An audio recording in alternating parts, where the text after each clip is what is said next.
Welcome back to the Growing Band Director Podcast. That was Bye Bye Blackbird, arranged by Mark Taylor. This is our fourth episode in the series of 6 here with Terry White, where we're looking at grade 1 to grade 3 repertoire for you.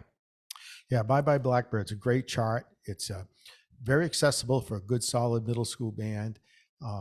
Great sight reading material for high school. And one of those charts you should just have in your book for those occasions when a high school group has playing for the senior citizens or the community.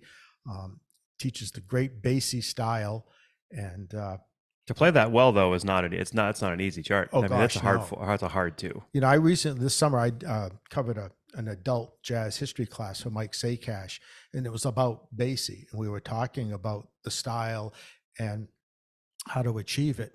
And I referenced a story that Don Doan had told me when he was on the road with Maynard Ferguson back in the 60s. He had a couple of weeks off, so he subbed on the Basie band. And Don's a great musician, but the Maynard band was on the front part of the beat, where Basie's band was behind the beat. Mm-hmm.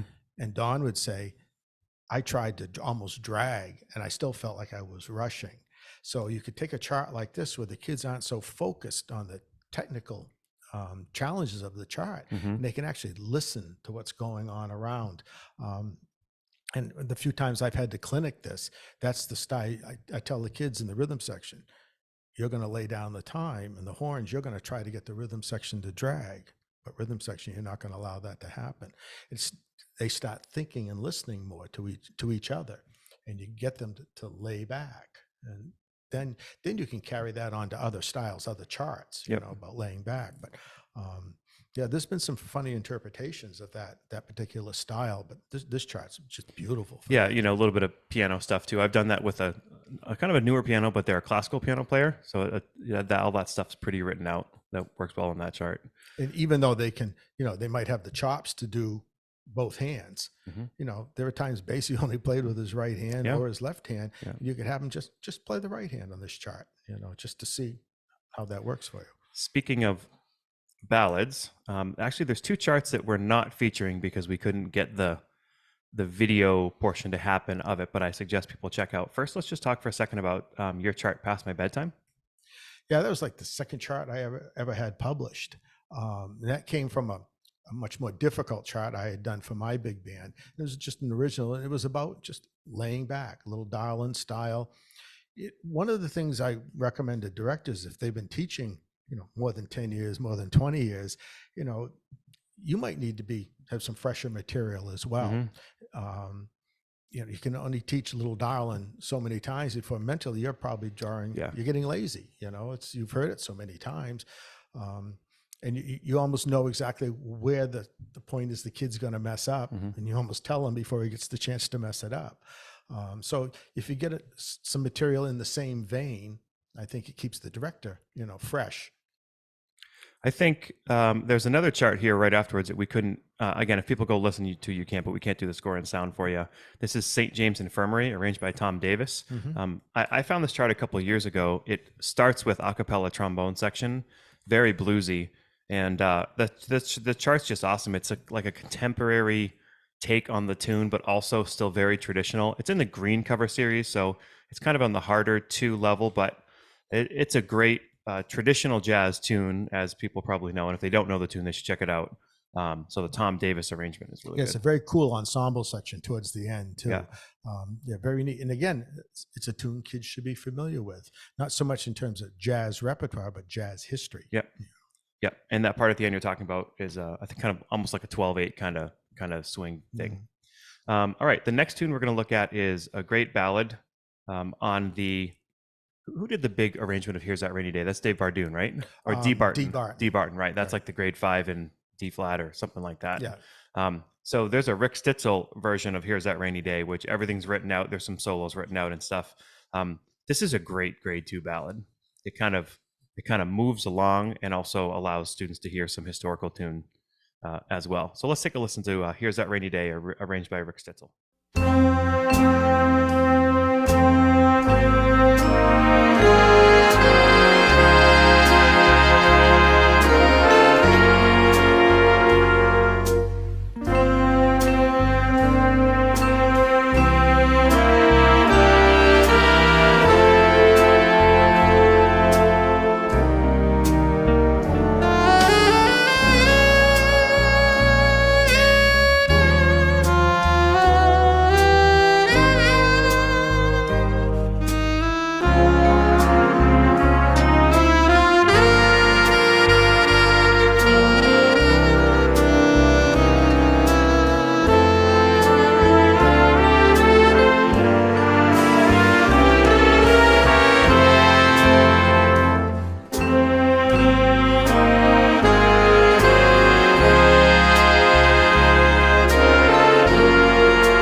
That Here's That Rainy Day chart is such a great chart. I mean, I remember tuning those opening concert Cs, and we were using flugels and everything, and it's just great, Stan Kenton literature, but for the young band.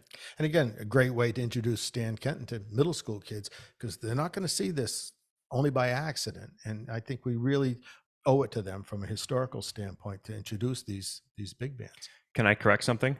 You said middle school kids. There's a lot of high school kids who should play this. Oh, and music teachers. Yeah. The adult class that I mentioned, they were roughly my age, or given a few years. And I asked how many people had seen the Basie Band live.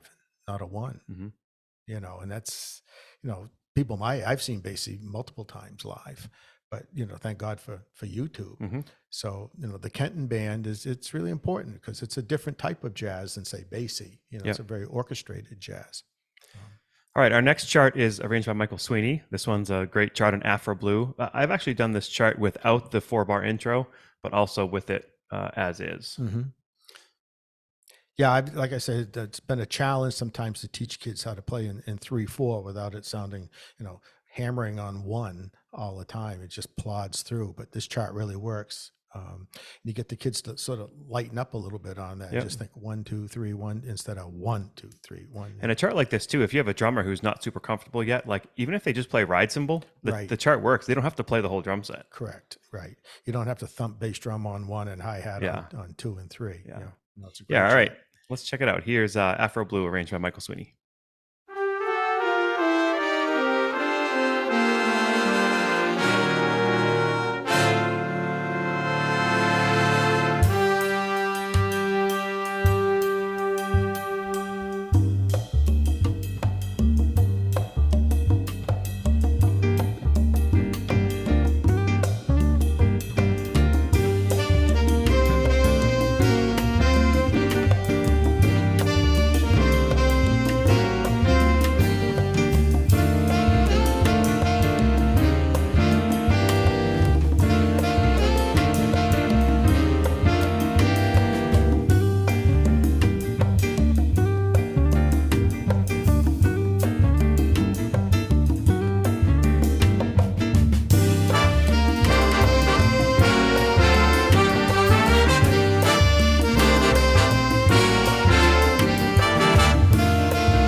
Yeah, it's a very hip. The introductions is very cool, and throughout the chart, I think we mentioned it earlier on Jive Samba and some other things that, good writers will use those tensions, those ninths, and have those dissonances. But it does present some challenges in terms of playing in tune. But it's very important. Makes a difference in that chart. And what I like too is the parts are authentically notated to play in that style. I mean, there are a lot of Latin charts out there that just Latin. Well, that's huge. And I'm like saying food. Yeah. And I'm on pins and needles sometimes. My latest chart that just came out is Latin. And I just hope, that Michelle Fernandez is authorizes everything I did to be authentic, not sound like some guy from Maine trying to write Latin, So that's what's nice about this chart. The kids play the part it'll sound appropriate. And there's room for some auxiliary percussion in there too if you have more percussionists. Right. So again, that tune could be a second tune. That tune could be a third tune. Probably even a first tune. Yeah. Okay. Next tune is another Mike Come Off arrangement. We on another episode did the tune Sticks, which is a 14-bar blues. This one is a tune that's also Latin jazz, or it's like a straight ahead jazz, but then it goes to swing as well. This is called Sack of Woe, which, along with John Mackey's Asphalt Cocktail, are two of my favorite titles I've ever heard. I'm not sure what a sack of woe really is, but it's kind of refers to some sad times, I guess. I would think that's a Cannonball tune, right? Yeah. And yeah, I guess the terminology back then, for us today is a little bizarre, but yeah, the sack of woe is the whole woe is me type thing. So in a bag full of it, you're carrying all your baggage with you. So, all right, let's check it out. Here's Sack of Woe, arranged by Mike Kamoff.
It's kind of got like that Surfing USA vibe to it. One thing I've noticed, it is a grade 2, but it's a long chart. I mean, it's 4.5 minutes. If you do, I think when I did it, I took that shout chorus once instead of twice.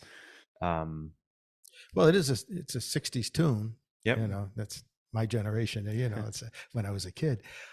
We just mentioned in passing that very rarely do we ever play a recording of the chart prior to the kids initially reading it.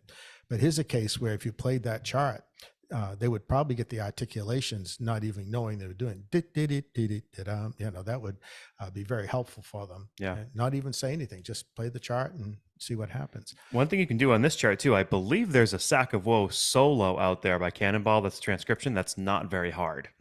So I've seen people do that chart, but insert that transcription and have the whole saxophone section play that.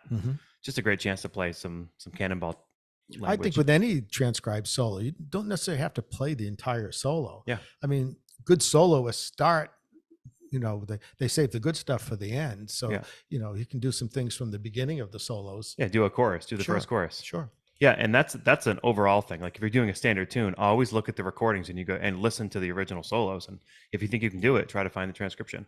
Yeah, go online. Again, in one of our earlier episodes, we talked about um, get on email and ask your friends. Does anybody have any of these solos Mm-hmm. that are out there that you might not find online? Because some of you might have one in their file cabinet, Yep. like Yep. like the Pedito chart that I spent many hours transcribing that opening thing, and then Chris Holtz said, "Geez, I've got that in my file cabinet." So it pays to put Ask. that request out there. Yeah. Yes. Cool. All right, we have 2 more charts left on this episode. The next one is from Sound of Music, My Favorite Things, arranged by Paul Murtha. Great writer over in concert band as well as jazz band. This one's an F minor. I've done this one a couple times because it's just great for 3/4, right? Just Mhm. getting kids to play in 3 is a whole thing. It is. And the solo section is pretty basic. I think what is it? F minor, D flat, and then I know it moves through the cycle after that. But they can basically stay in F minor throughout, and if they know the tune, they can improvise off that.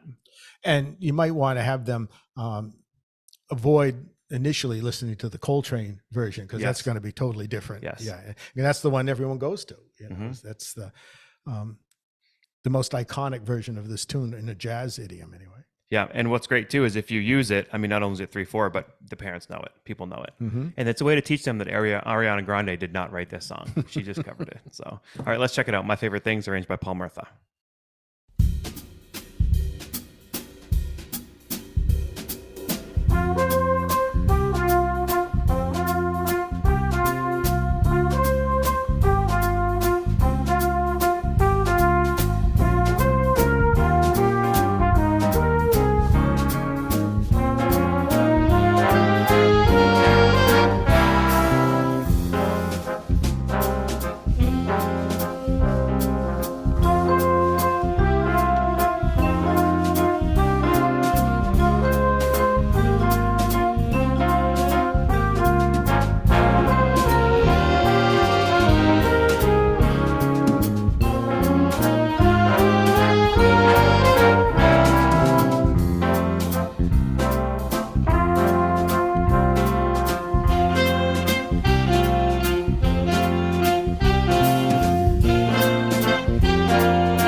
Also, prepare yourself for the trumpets to miss E flat like the first 6 times it comes up on that one. Well, there's a case like the earlier Mike Sweeney chart and Mark Taylor's chart. A good writer will not stay away from using tensions. It's very hip sounding. I mean, there's some challenges for the director in terms of, getting the kids to understand what their role is. Back in college, Herb Pomeroy would always point out to somebody, you're the lower half of lower part in the half step. There's a play up to it, so we hear it. Kids sometimes will back away because they think the note sounds wrong to them. And so it'll sound even worse if they back away. But when played well, those charts sound so hip, and it's not technically hard. They just sound so cool. And obviously that one featured the trumpets. So if you have a young trumpet section, that might not be the chart for you. But I Mhm. mean, because the GD, that jump a lot, that's going to be crack Right. city unless they're Sure. decent players. Sure. So Yep. I mean, everybody's situation is different, and every year it varies. I mean, mhm. we can always say probably globally we struggle with trombones, and so we tend to pick our music, to deal with those weaknesses. Um, Trumpets sometimes, saxes. We always try to go after the sax solis and all of that stuff. So you you build your library, and you're not going to use these charts maybe next year, but it could be the year after. If they're in your library, they're accessible. You could try them. Gee, that worked out better than I thought, and let's go with it. But I think some of us need to get away from the three tune mentality that and that a lot of that has to do with rehearsal time. I Mhm. get that, but I think if you're planning ahead and planning for beyond festival season, have a couple of charts that are easy. I know my kids at Cape Middle School, Mr. White, we're going to do a gig, whether it was just playing for the senior citizens or in the mornings before school, we would play in the alcove of the corridors as the kids were coming to school. And the kids dug it. And the kids listening to the jazz band kids, they were rock stars. But the charts had to be relatively, easy that we Mhm. could put together. Um, so I think it's important, build the book up. The last chart we're going to listen to for this session, again, if you've enjoyed this, check out the other ones as well. We have one at grade 1, one at grade 2, two of these at grade 2.5. So I guess that would be 3 at grade 2, wouldn't it? That would be how that math works. And then we have 2 that are going to be in the grade 3 and 3.5 as well. This last one, again, is by Mike Kamuff. This is of the Green series. This is his tune on his chart on Freddie Hubbard's tune, Little Sunflower. What's great about Little Sunflower is that it's two chords. The A section is D minor, and the bridge is E flat minor. So it's great for improvisation. I used a vocalist on this once, Mm-hmm. and it's great. Again, it's a longer chart, so if you hear it and you want to do it, you could even look at how you could make it a little bit shorter. I mean, I'm not knocking it. I'm just saying that's something to think about. I mean, just looking at the YouTube video, it's 5 minutes long, Mm-hmm. right? So, Sure. but it's a great chart. Yeah, in terms of programming, 5 minutes isn't long on a program, but But rehearsal time, but if you have young trumpet players and they're sure. playing on a 5 minute tune, Right. for some bands that's 2.5 minutes too long. Yeah, it is. And again, this chart and the particular tune we were talking about previously about those added tensions to the writing that make it sound so hip. To me, it would be very vanilla sounding if we had to remove those because we're afraid they weren't going to be played correctly. So What I like about this chart is the feel that he uses. It's not straight ahead bossa. It's like, if I remember correctly, it's kind of like a halftime funk kind of groove in there. So here's Little Sunflower, arranged by Mike Kamuff.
We sincerely appreciate you taking your valuable time and listening to the Growing Band Director podcast.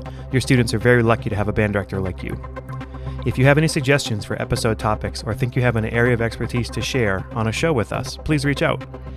If you enjoyed this episode, don't forget to subscribe. And if you want to help spread the word, please give us a 5-star review and tell your band director friends to subscribe as well. We're available on Apple Podcasts, Spotify, our YouTube channel, and wherever you listen to podcasts.